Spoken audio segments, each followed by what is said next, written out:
Hi hello friends, എല്ലാ കൂട്ടുകാർക്കും മൗനരാഗത്തിന്റെ പുതിയൊരു പ്രൊമോയിലേക്ക് സ്വാഗതം. അങ്ങനെ നമ്മുടെ പ്രകാശൻ ഹോസ്പിറ്റലിലായിരിക്കുകയാണ്. കല്യാണിയും കിരണും തന്നെയാണ് പ്രകാശനെ ഹോസ്പിറ്റലിലേക്ക് എത്തിയിട്ടുള്ളത്. ന്യൂമോണിയയാണ്, അയാളുടെ സ്ഥിതി വളരെ ഗുരുതരമായിക്കൊണ്ടിരിക്കുകയാണ്. എന്തായാലും അവിടേക്ക് കാദംബരിയും കാർത്തികയും കൂടി എത്തുകയാണ്. അവർ 3 പെൺമക്കളും കൂടി അച്ഛനെ കാണാൻ വേണ്ടി അകത്തേക്ക് കയറുന്നുണ്ട്.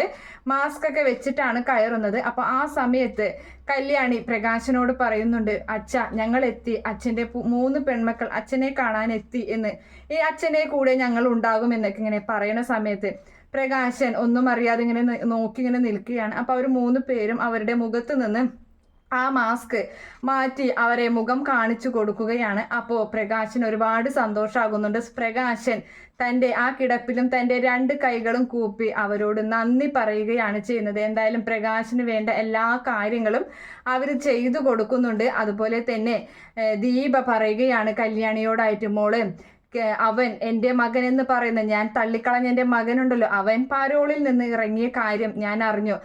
അതുകൊണ്ട് തന്നെ അതൊരു നെഞ്ചിരിപ്പോട് കൂടിയിട്ടാണ് ഞാൻ അത് കേട്ടത് എന്ന് പറയുകയാണ്. അതേ സമയത്താണെങ്കിൽ കാറിൽ നിന്നും നമ്മുടെ കല്യാണിയും അതുപോലെ കാർത്തികയും കൂടി ഇറങ്ങി കല്യാണിയുടെ വീട്ടിലേക്ക് വരികയാണ്. ആ സമയത്ത് തന്നെ പെട്ടെന്ന് വിക്രം ഹെൽമറ്റ് തലയിൽ വെച്ച് പെട്ടെന്ന് ഓടി അകത്തേക്ക് വരികയാണ്.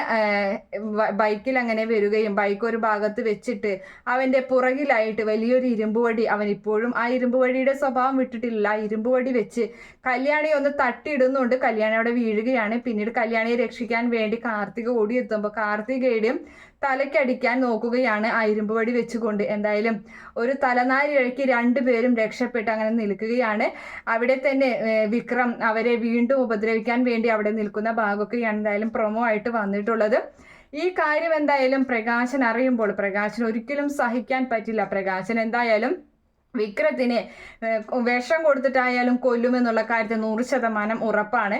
തൻ്റെ മക്കളുടെ കൂടെ ഈ കൊല്ലം ഓണം ഒന്നിച്ചിരുന്ന് ഉണ്ണുകയും ചെയ്യും. പ്രകാശൻ സന്തോഷത്തോടു കൂടി അങ്ങനെ ഒരു ഭാഗമൊക്കെയാണ് എന്തായാലും വരാൻ പോകുന്നത്. കാത്തിരുന്ന് കാണാം. എന്തായാലും ഈ റിവ്യൂ ഇഷ്ടപ്പെടുകയാണെങ്കിൽ ഈ ചാനൽ ഒന്ന് സബ്സ്ക്രൈബ് ചെയ്ത് സപ്പോർട്ട് ചെയ്യുക. Okay friends, bye, thank U.